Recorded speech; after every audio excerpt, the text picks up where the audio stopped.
अभी हम लोग देवघर से निकलने वाले हैं और ये हमारे बीच में कौन भैया हैं?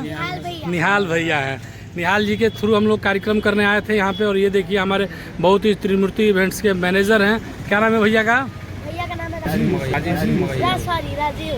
राजीव जी मगहिया जी हैं। और अभी आर्यन का झारखंड में कोई भी कार्यक्रम करना हो निहाल जी से संपर्क कर सकते हैं। निहाल जी का नंबर ना लगे तो त्रिमूर्ति इवेंट्स को संपर्क करिए। अगर दोनों लोग का नहीं लगे तो हम लोग से संपर्क करिए। नहीं हम लोग साथ मिल के पूरी टीम के साथ मिल के धमाल बनाएंगे। निहाल जी क्या कहेंगे आर्यन के लिए? मैं बस यही कहूँगा कि माता रानी से प्रार्थना है कि मेरा भाई इतना अच्छा कर रहा है और महादेव के नगरी में आज बाबा बैद्यनाथ के दर्शन किए हैं। तो बाबा से मैं यही विनती करूँगा बाबा भाई पे कृपा बरसाइए कि भाई मेरा आने वाला सबसे बड़ा सुपरस्टार है। कैसा लगा? कल आपके बैनर थ्रू कार्यक्रम हुआ था। आने वाला कई साल निहाल जी का कार्यक्रम है, आर्यन का भी है।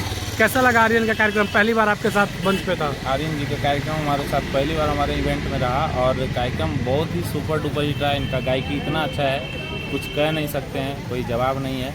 भगवान से प्रार्थना करते हैं ये बहुत आगे तक जाए। आर्यन, निहाल भैया और भैया के साथ मगहिया भैया के साथ पहली बार कार्यक्रम करें, आप क्या कहेंगे? पहली बार बस भैया से तो हम लोग बहुत बार मिल चुके हैं, लेकिन हम लोग राजीव भैया से पहली बार मिले, लेकिन बहुत अच्छा लगा मिलकर। और अगर आप सभी को हमारा झारखंड में कोई भी कार्यक्रम बुक कराना है तो आप सभी भैया से संपर्क कर सकते हैं। चले मिलते हैं। नमः पार्वती पतये हर हर महादेव।